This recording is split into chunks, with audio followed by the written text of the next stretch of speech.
Hello भाई। आज हम सीखेंगे कि टैली के अंतर्गत कोई भी नई कंपनी किस प्रकार क्रिएट की जाती है। इसके लिए सबसे हमें पहले क्रिएट कंपनी में आना है। क्रिएट कंपनी में आकर ऊपर जो जैसे मेंशन है कंपनी नेम, जीएसटी सर्टिफिकेट, जो भी आपकी कंपनी का नाम है या जिस नाम से भी आपकी कंपनी चल रही है।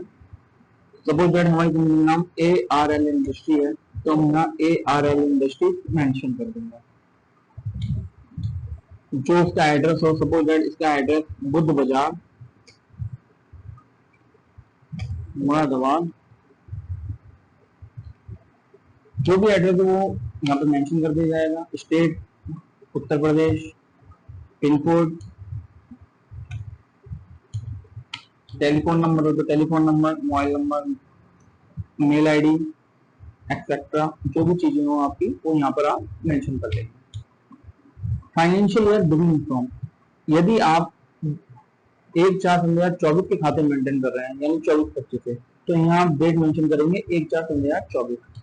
लेकिन यदि आप करंट ईयर के अकाउंट्स मेंटेन कर रहे हैं तो उसके लिए फाइनेंशियल ईयर आपका 25-26 हो जाए तो उस दौरान आप 1/4/2025 में सिलेक्ट करेंगे। इसी प्रकार यदि कोई 1/4/26 के खाते मेंटेन कर रहा है यानी फाइनेंशियल ईयर 26-27, तो उसके लिए आप यहाँ पे 1/4/2026 सेलेक्ट करेंगे। यानी जो भी फाइनेंशियल ईयर होगा वो यहाँ आप अपना मेंशन कर देंगे। जैसे मैं नॉर्मली यहाँ पर 1/4/2025 ले रहा हूँ 25-26 के लिए। कंट्रोल, जैसे आप कंट्रोल नहीं करेंगे आपके सामने एक नया पेज ओपन हो जाएगा जिसमें अब आगे नए फीचर्स ओपन हो जाते हैं, जिसमें हमें किस बेस पर अकाउंट एंट्री करनी है। क्या इन्वेंट्री मेंटेन करनी है या वाउचर मेंटेन करना है खाली। अगर आप इन्वेंट्री मेंटेन करना चाहते हैं तो आप इसे यस करेंगे, अन्यथा आप नो कर देंगे। जैसे मुझे यहाँ पे इन्वेंट्री मेंटेन करनी है तो मैं यहाँ यस ही करूंगा। Enable goods and service tax, yes.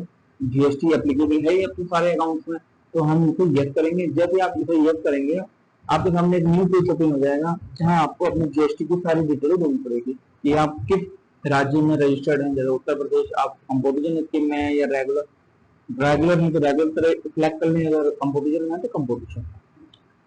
GST applicable from, ये आपने जीएसटी कब से ले रखी है, कब से एप्लीकेबल हो रही है आपके में। जो भी आपका जीएसटी नंबर हो वो यहाँ आप मेंशन कर दें। जैसे मैं एक जीएसटी नंबर यहाँ मेंशन कर रहा हूँ।